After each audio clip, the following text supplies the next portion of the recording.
নমস্কাৰ জনাইছো সকলোকে তোমালোক আটাইকে মোৰ আন এটা নতুন ভিডিঅ'লৈ স্বাগতম জনালো আজি আমি আৰম্ভ কৰিম কোৱেশ্চন নাম্বাৰ 4 ৰ পৰা অনুশীলনী R4 তলৰ সংখ্যাবোৰ তুলনা কৰা অৰ্থাৎ কোনটো ডাঙৰ কোনটো সৰু আমাক এটো সুধিছে ওকে আমি কৰিম 2 to the power 8 মানে 2 ক আমি 8 বাৰ পূৰণ কৰিম ঠিক আছে 2 ক আমি 8 বাৰ পূৰণ কৰিম তোক 8 বাৰ পূৰণ কৰিলে আমি মানটো পাও 256 8 স্কয়াৰ মানে 8 ক দুবাৰ পূৰণ কৰিম 8 ক দুবাৰ পূৰণ কৰিলে আমি পাও 64 তে লিখা যেহেতু 256 গ্ৰেটাৰ দেন 64 256 টো ডাঙৰ নহয় 64 তকৈ এতেকে লিখিব পাৰি 2 to the power 8 মানে গ্ৰেটাৰ দেন 8 স্কয়াৰ ওকে তুলনা কৰা মানে কোনটো ডাঙৰ কোনটো সৰু নে সমান আমাক হেতু দেখাব গৈছে তো 2 to the power 8 to ডাঙৰ হয় কিহত কৈ 8 স্কয়াৰত কৈ নেক্সট তো চাবা 2.7 multiply 10 to the power 12 আৰু কি দিয়া আছে 1.5 multiply 10 to the power 8 1.5 multiply 10 to the power 8 এটো দেখা দেখি গম পাই এটো ডাঙৰ হয় কিয় 10 to the power 12 10ক 12 বাৰ পূৰণ কৰিম ইয়াতে 10ক 8 বাৰ পূৰণ কৰিম আকৌ 2 to the power 7 to ডাঙৰ হয় কাত কৈ 1.5 ত কৈ 2 to the 2.7 to ডাঙৰ কাত কৈ 1.5 ত কৈ আকৌ 10 to the power 12 to ডাঙৰ কাত কৈ 10 to the power 8 ত কৈ এতেকে 2.7 into 10 to the power 12 to ডাঙৰ হ'ব কাত কৈ 1.5 into 10 to the power 8 ত কৈ তো এনে কৈ আমি কৰিব লাগিব 5 নম্বৰ কোৱেশ্চনটো চাবা তলৰ ফলাফলবোৰ ধনাত্মক সূচকেৰে প্ৰকাশ কৰা অৰ্থাৎ ইয়াতে যেবিলাক সূচক দিয়া আছে এবিলাক ঋণাত্মক হৈ আছে ঘাতবিলাক আমি এবিলাক কি বনাম ধনাত্মক বনাম কেনেকে বনাম চাবা 2 to the power -3 আছে নহয় এটুক আমি 2 to the power 3 বা এনেকুৱা টাইপত বনাব লাগিব তাৰ মানে মুঠতে ইয়াতে মাইনাস থাকিব নোৱাৰিব ঘাতটো চাবা কেনেকে কৰিম তো কি ফৰ্মত আছে a to the power m into b to the power m ফৰ্মত আছে a to the power m into b to the power m ঘাত বিলাক একে আছে কিন্তু তোমাৰ যিবিলাক বেস সেইবিলাক বেলেগ আছে তো এটুক আমি কি লিখিছিলো ab whole to the power m তাৰ মানে আমি এই দুটাক মাল্টিপ্লাই কৰি ওপৰত -3 লিখিব পাৰো 2 into -7 whole to the power -3 কৰা 2 into -7 কৰিলে কি আনপোৱা -14 পোৱা whole to the power -3 তো -14 whole to the power -3 আছে আমি যে কোনো যদি এনেকৈ মাইনাস হিচাপত থাকে a to the power minus উল্টাই দিলে কি হয় প্লাস হৈ যায় তো মই এটো কি কৰি উল্টাই দিম 1 by -14 whole to the power 3 হ'ব তো এইটোৱে উত্তৰ সো 3 টু দিয়াতে মাইনাস আছিল ইয়াতে কি আছে প্লাস এইটোৱে উত্তৰ নেক্সট 2 নম্বৰটো -3 whole to the power -4 পূৰণ 5 by 3 whole to the power -4 এইটো আছে a to the power m into b to the power m ফৰ্মত আছে তো মই কি কৰিম a into b whole to the power m 3 দি 3 খৰণ যায় -1 পূৰণ 5 to the power -4 পাবা ইয়াতে -5 whole to the power -4 মই যদি এটো উল্টাই দিও 1 by -5 হ'ব আৰু ইয়াতে -4 টো তেতিয়া কি হৈ যাব +4 মই 1 ৰ ওপৰত 4 লিখা নাই কিয় কাৰণ 1 to the power 4 মানে 4 এ হয় তো আমি এনেকে এইবোৰ অংক কৰিব পাৰো এনেকুৱা এটা অংক তোমালোকৰ পৰীক্ষাত দিব পাৰে তো নেক্সট কোৱেশ্চনটো চাবা 6 নম্বৰ কোৱেশ্চনটো চাবা তলৰ সংখ্যাবোৰ প্ৰামাণিক ৰূপত প্ৰকাশ কৰা প্ৰামাণিক ৰূপত প্ৰকাশ কৰা মানে এটা সংখ্যাক আমি k into 10 to the power m to form কৰা ঠিক আছে যত তোমাৰ k এৰ ভ্যালুটো 1 তকৈ ডাঙৰ হ'ব কিন্তু 10 তকৈ কি হ'ব সৰু বা 10 ৰ সমান হ'ব 1 বা 1 তকৈ ডাঙৰ আৰু 10 বা 10 তকৈ সৰু আৰু m এটা কি হ'ব অখণ্ড সংখ্যা তো আমি এতিয়া তলৰ সংখ্যাবোৰ প্ৰামাণিক ৰূপত প্ৰকাশ কৰিম চাবা কি দিয়া আছে 3430000 তো এইটুক মই যদি প্ৰামাণিক ৰূপত প্ৰকাশ কৰিব লাগে মই 3 point something লিখিব লাগিব তো চোৱা দুটা তিনটা চাৰিটা পাঁচটা ছয়টা তো মই এটুক লিখিলো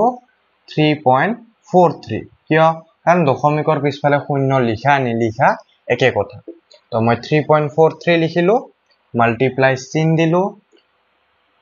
এতিয়া লিখিব লাগিব 10 টু দি পাৱাৰ কিমান লিখিম চাবা ইয়াতে চোৱা মই ইয়াতে আছিল আসলতে দশমিকটো এটা সংখ্যা 2 লিখা মানে আৰু 2.0 লিখা একে কথা তো দশমিকটো আছিল ইয়াতে মই ইয়াৰে পৰা কত আনিছো দশমিকটো ইয়াতে আনিছো তো দশমিকটো মই কি কৰিলো ইয়াতে আছিল ইয়াতে আনিছো দশমিকটো মই পিছুৱাই আনিলো তো যদি পিছুৱাই আনো তেতিয়া কি কৰিব লাগে পূৰণ কৰিব লাগে আৰু যদি দশমিকটো ইয়াতে আছিল মই যদি ইফালে লৈ গলো হয় তেতিয়া হৰণ কৰিব লাগিল মই ইয়াৰে পৰা ইফালে আনিছো তো মই 10 দি পূৰণ কৰিম 10 ৰ ওপৰত কি হ'ব এটো চাম কিমান ঘৰ আনিলো নো ইয়াতে আছিল ইয়াৰে পৰা ইয়াতে আনিছো এটা ঘৰ দুটা তিনিটা চাৰিটা পাঁচটা ছয়টা তো আমি 6 ঘৰ আগত আনিছো তো উত্তৰটো হ'ব 10 টু দি পাৱাৰ 6 এনেকে আমি কৰিব লাগে নেক্সট টু চাবা 70040 তিনিটা আকৌ 0 তিনিটা ইয়াতেও চা দশমিকটো ইয়াতে আছে ইয়াৰে পৰা মই কত আনিব লাগিব ইয়াতে কিয় কাৰণ k ৰ মানটো চা 10 তকৈ আকৌ ডাঙৰ হ'ব নোৱাৰিব নহয় তো মই ইয়াতে লিখিম 7 পইণ্ট সামথিং তো মই লিখিলো হা 7.004 ফৰতে মই কিয় হেক কৰিলো এবিলাক কিয় নিলিখিলো কাৰণ 2.20 লিখা আৰু 2.02 লিখা একে কথা 2.20 আৰু 2.2 লিখা একে কথা কাৰণ দশমিকৰ পিছৰ শূন্যৰ কোনো ভ্যালু নাথাকে কিন্তু এনেকৈ মাজত থাকিলে কিন্তু ভ্যালু থাকিব দেই মাজত থাকিলে থাকে এতিয়া মাল্টিপ্লাই 10 টু দি পাৱাৰ কিমান লিখিম চাবা দশমিকটো ইয়াতে আছে ইয়াৰে পৰা আমি ইয়াতে আনিব লাগিব 1 2 3 4 5 6 7 8 9 10 10 ঘৰ আগত আনিছো 10 টু দি পাৱাৰ 10 হ'ব নেক্সট টু চাবা 0.0000015 এইবাৰ চোৱা আকৌ 0 টো ইয়াতে আছে ইয়াৰে পৰা মই আনিব লাগিব ইয়াতে কিয় কাৰণ k ৰ ভ্যালুটো 1 তকৈ ডাঙৰ হ'ব লাগে ইয়াতে তো 1 তকৈ সৰু আছে তো ইয়াৰে পৰা দশমিকটো মই এবাৰ ইয়াতে লৈ যাম তো অলপ আগতে কলো দশমিকটো যদি ইয়াৰে পৰা ইয়াতে আনো পূৰণ কৰো এবাৰ ইয়াৰে পৰা ইয়াতে লৈ যাম তো মই কি কৰিব লাগিব হৰণ ঠিক আছে তো হৰণটোক আমি কেনেকৈ লিখিম চাবা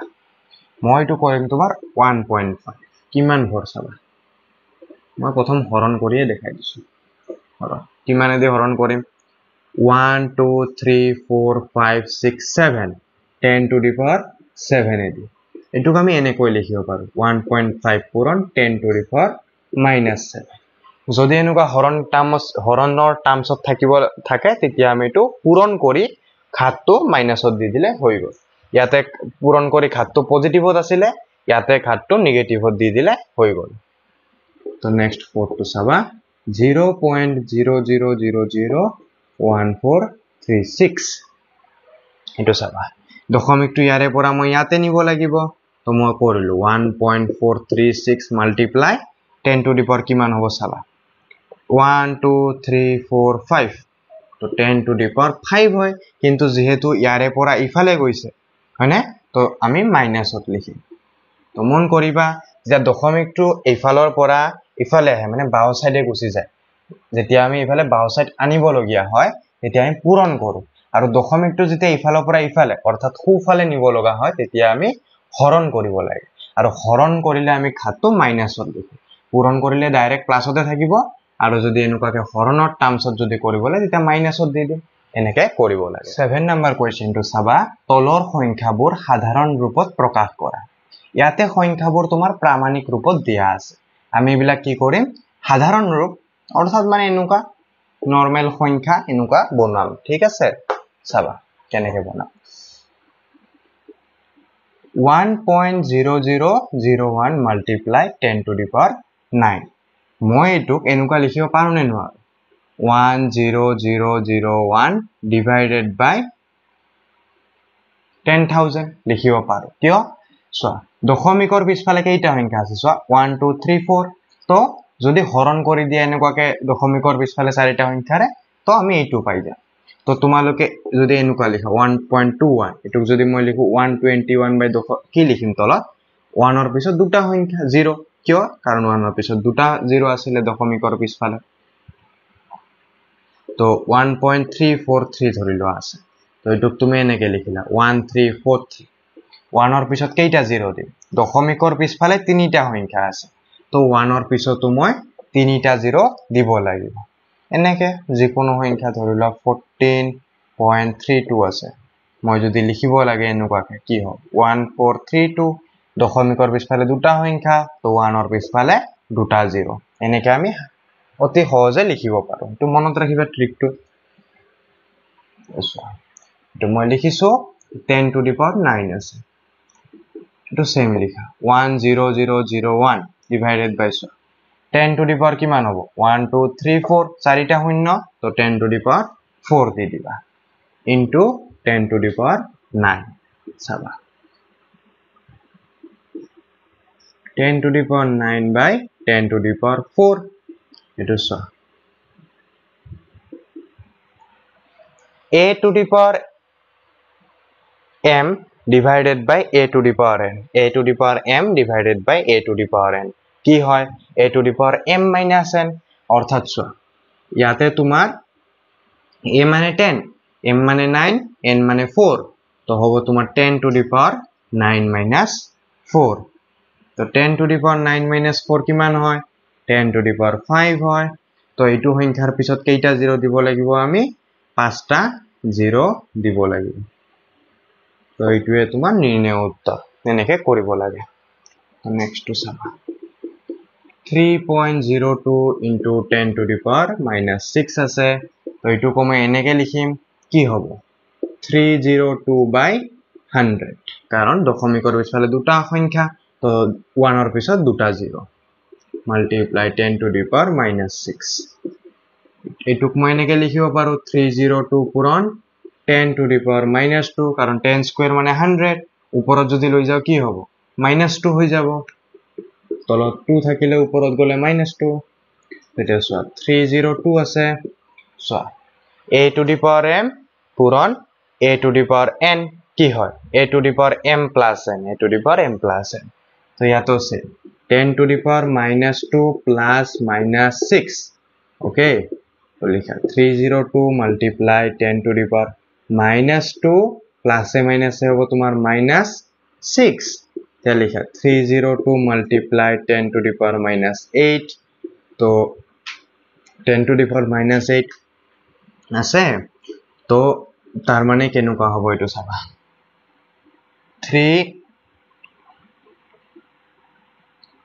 10 to the power -8 মানে তোমার দশমিকৰ পিছফালে 8টা সংখ্যা আছে তো 0 পয়েন্ট লিখিলো এর তো তিনটা আছে তো 3 plus 5 মানে কি হয় 8 হয় তো 1 2 3 4 চাৰিটা 0 দিলো পাঁচটা 0 দিলো আৰু 3022 লিখিলো তো বুজি পাইছা না নাই চাবা 3022 মই আগত লিখিলো পূৰণ দিলো কিমান লিখিব লাগিব তেতিয়া 1 2 3 4 5 6 7 8 আঠটা 8 ঘৰ পিছত মই যদি দশমিকটো নিব লাগে ৰাইট সাইডে তেতিয়া মই কি কৰিম পূৰণ কৰিম কিহেদি 10 to the power -8 এ দি তো অলপ আগতে প্ৰামাণিক ৰূপত শিকিলুৱে তাৰে উলুটা প্ৰসেস ঠিক আছে তো এনেকে আমি কৰিব লাগিব তো এইটো হৈ গল তোমাৰ